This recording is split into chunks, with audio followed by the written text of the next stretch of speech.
when I was preparing for this talk, I remembered, I don't know if you guys read Stefan Zweig. He's an Austrian writer from the late 19th century, beginning of the 20th century. He was a very famous fiction writer. He wrote novels. He was Jewish, lived in Austria, and he was a very good thinker. And he has, I don't know if you read his memoirs, his biography, memoirs, his memoirs. He analyzes history from a personal point of view, from a person that lived the First and Second World War. And it's amazing how they were surprised by the First World War, but it was the war. It was impossible to have something behind that war. And then after a few years, you have the Second World War. It's amazing when you read about people that lived during that period that they couldn't imagine. It was unthinkable, as Jesus said. It was impossible that the world will go again into a war. And that's something that happens when you run a business. You never can think what can happen, but it's amazing. Talking about Stefan Zweig, he retired to Brasilia after the Second World War, wrote his memoirs, and when he finished writing them, he committed suicide with his wife because he thought humanity failed him, which is amazing. It was like the biggest failure ever. Like, I've lived everything and nothing has any meaning, any sense. I finish my memoirs and I commit suicide, which is amazing. And he has a beautiful book, let's getting positive, he has a beautiful book called 14 Most Important or Brilliant or whatever moments in history, which I recommend you to read.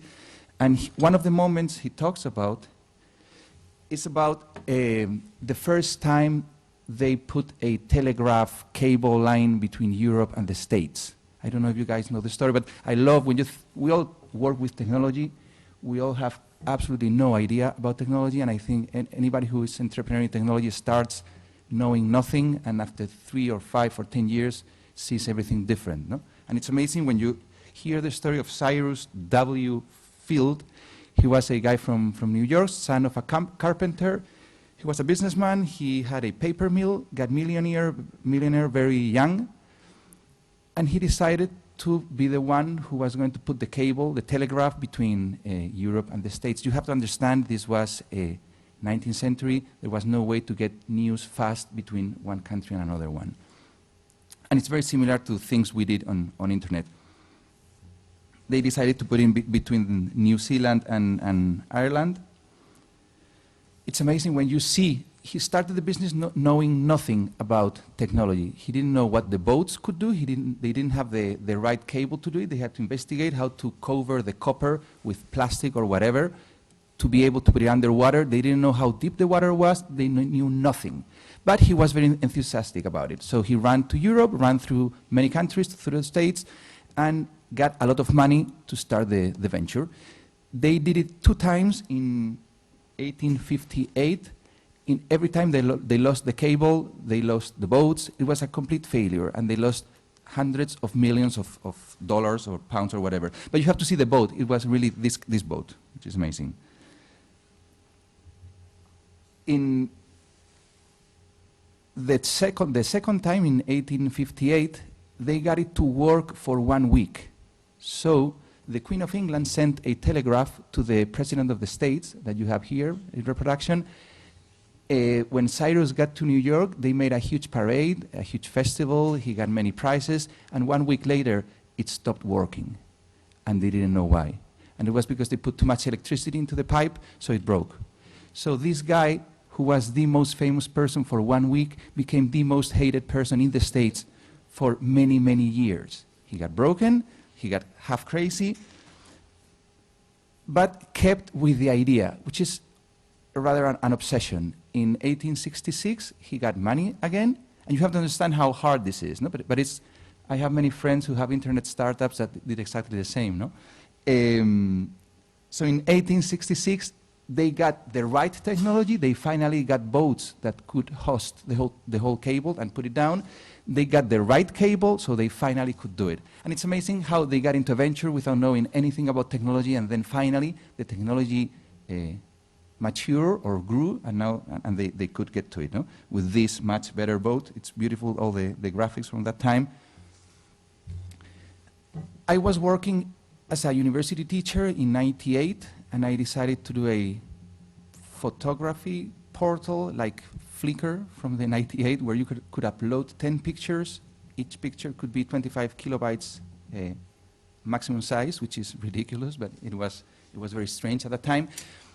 And when we got into this venture, it was exactly like this thing with the telegraph. We have absolutely no idea how we will survive that, what the technology could do, but you had like a vision and you got into it. We got financed by NetJuice, which was a venture capital firm from that time. When they got into the company, I got out of the daily management, but we spent around 1 million euros just building the scalable platform, which is a very typical term from that time. All the investors wanted you to be scalable, so you had to invest tons of money either on Vignette or Broad Vision or whatever, and things that didn't work. The thing is, it's like the first boats that put the telegraph cable in between continents. We bought a technology we didn't understand. We spent huge amount of money trying to make it work. With a business model, we didn't know where we didn't know where it was taking us. We started selling pictures, music, when there was no idea about what was going on with the music business. And at the end, the company closed in, I think, 2002 or something like that, with like 2 million euros losses. What you learn from this is that my lessons from this period is that you have to understand what success and failures means to you. How much do you want to put into being successful, or how much risk do you want to take? In my case, I had clear I never want to have debt with a bank, and I only want, my main goal is to work with interesting people. I think life is very short and you can't lose time with people that are not interesting. That's something that really obsesses me. But I don't care about money. So I decided not to work, in this case, for Fotofutura, but for the incubator. And then years later, I decided to start building the Cocktail, which is a user experience consulting firm. It's very hard when you have a company to keep focus on those ideas. If you decide you want to build something, you must know that during the building of your company, many people will get to you with new ideas that will try to change your path, and that is very dangerous. For instance, like Jesus said, banks come to you and want to give you credit because they want you to grow bigger. In my case, I don't want to grow bigger. I don't want to have any debt. That means you have to run the company from a different point of view, or taking that into account, no? And you have to be ready to suffer if you have a company, because it's every day you live with failure. You have problems in the company, problems with human resources, problems with your clients, with technology. What Jesus said about the unthinkable, I really try not to think about the unthinkable, because then I can't sleep. That's my main problem, if I think all the risk I'm taking. But the point is, you need to be unconscious of some of the problems, or you won't be able to do the business, like the guy who put the telegraph cable between two continents. And in my case, I think you have to try to enjoy the ride, to be happy with what you are doing. I recommend, if you guys are thinking about building a startup, think about how you will be in 2 years if the startup doesn't work. In the States, if you fail, as we all say, you are worth more money, because professionally you have a better experience. In Spain, it's sad, but it's a problem. But the thing is, you need to try to enjoy the ride when you have a startup, and to learn, to improve as a professional, because when you fail, you will be able to build something new. And as Jesus said, don't get into a huge debt that will break your assets or your financial situation. But think more about the human side of it. I think too many people talk too much about the financial. Like, if you want to get rich, don't build an internet startup.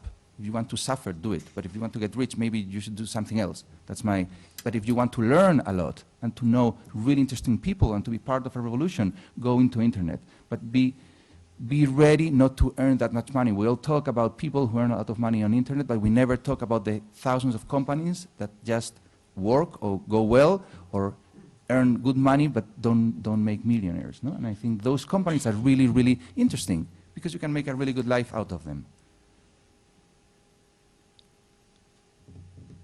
And I think those were my main ideas. And the last one, when we think about the guy who put the cable between the countries, or about any business not related to internet, those are businesses that take time and failures are bigger. Something I really like about internet is that you fail faster and fail lighter, and that's fun. You can invest into a startup or build something and make a 3-people company that makes something great, and that if it doesn't work, you don't have, like when I built Fotofutura, we lost 2 million euros, but now with 40,000 euros you can build a company and have a great site. So it's really nice taking the risk because your failures are much lighter. And I think that for me, I wouldn't work on internet if that wouldn't be like that, because you can be much more creative without taking such a big risk. And those are my main lessons from what I've been doing.